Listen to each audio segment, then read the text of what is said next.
descanso, então tudo isso faz com que eu prolongue ainda mais a minha carreira. Além dessa questão do calendário, o que o VP precisou aprender assim de forma urgente ao longo dessa temporada? A questão do resultado, né, do futebol brasileiro.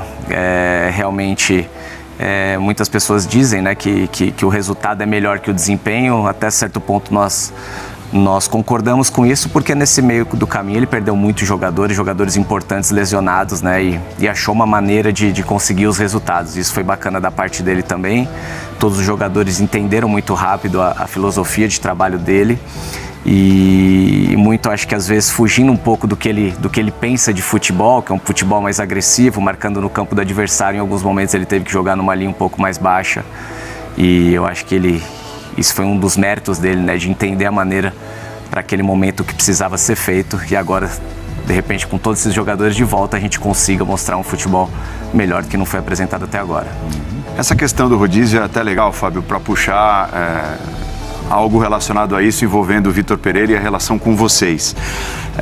Ele pergunta para vocês, além, é lógico, dos índices que a comissão técnica tem, esse está mais, esse está menos desgastado, os exames e tudo mais, ele conversa com vocês a respeito do rodízio? Você está bem? Você prefere ficar? Você prefere descansar nesse para jogar o próximo? E aproveitando para emendar nesse caminho, que tipo de diálogo ele tem com vocês que são os pilares do elenco, os mais experientes? Cássio, Fagner, Gil, você, entre outros. Cara, óbvio que isso é de treinador para treinador, né? Teve treinadores que eu realmente fui muito próximo, conversava todos os dias, dava opinião sobre uma série de coisas, outros treinadores que não conversavam. E o VP ele tem um estilo mais assim de conversar com a comissão técnica dele, então dificilmente ele pergunta alguma coisa pra gente.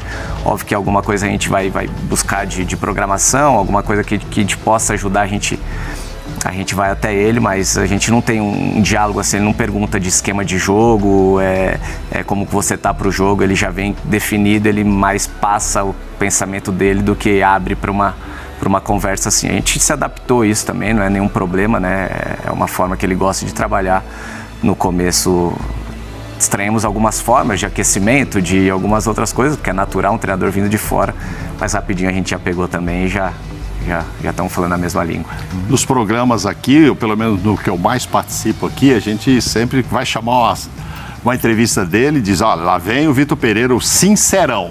Ele vem e fala o que ele quer mesmo ali.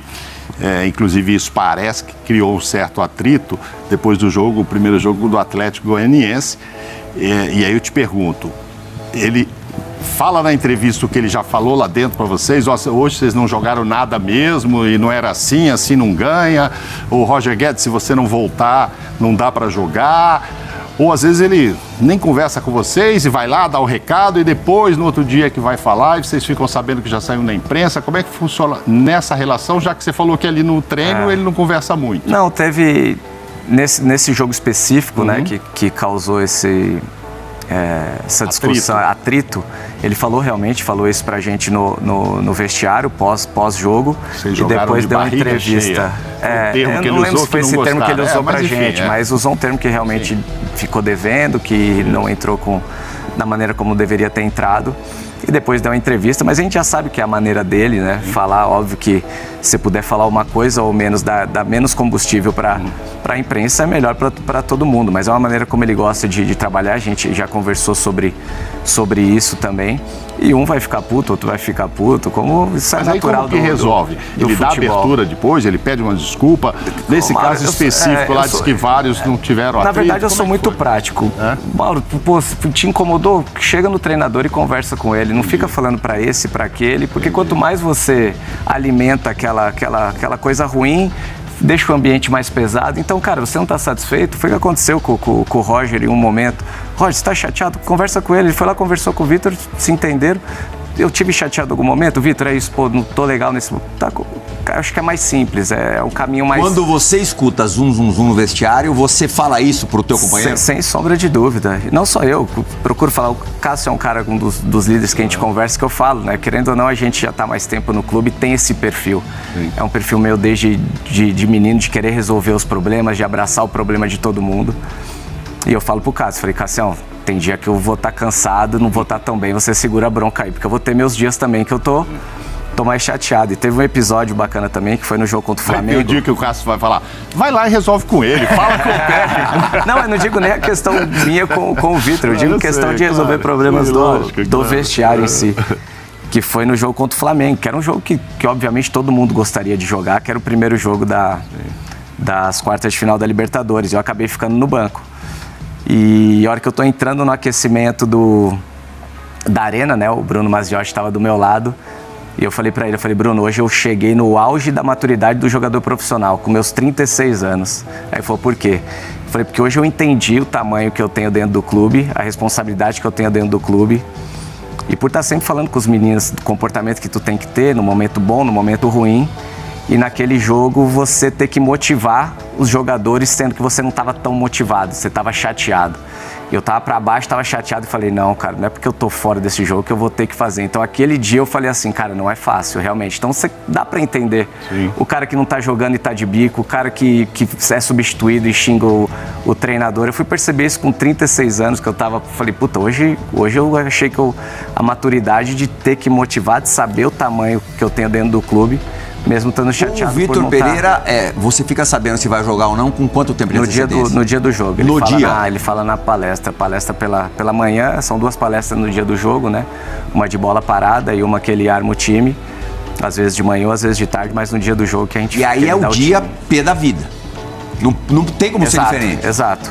É o dia que você fica mais chateado. Bom, obviamente quando você não está escalado. Aquela que você cria a expectativa. E às vezes quando eu não estou escalado, mas já sei que aquele ali não está, já está bravo, eu já saio daquele para falar com aquele. Aí às vezes você nem olha para ver se você está no quadro, você só fica vendo se o cara que vai ficar mais chateado está lá. Mas é bacana. São sempre os mesmos? Não, gira bastante. Os meninos reclamam menos, na verdade, né? Mas os mais velhos sempre querem jogar os jogos mais importantes, né? E é natural. Com a tua ascendência natural também sobre o grupo, como é que você acompanhou o processo envolvendo o William, a saída do William, e se em alguma maneira você intercedeu, tentou demovê-lo da ideia de ir embora? Não. Eu acho que é muito particular isso, né? A gente não pode se envolver, é óbvio que a gente entende.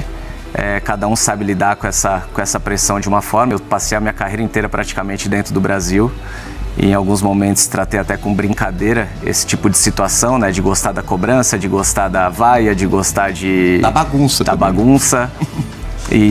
Mas é difícil para um cara que jogou em alto nível tanto tempo, né? Com respeito ao profissional. E aqui realmente o jogador é muito desrespeitado, então não dá para tratar com normalidade ameaças desse tipo, né? Cada um pode achar que é menos ou mais, mas a gente não pode tratar com normalidade isso, e é totalmente compreensível a forma como ele levou tudo isso, né? E a gente entende, fica chateado porque era um baita jogador que a gente tinha aqui no futebol brasileiro, na nossa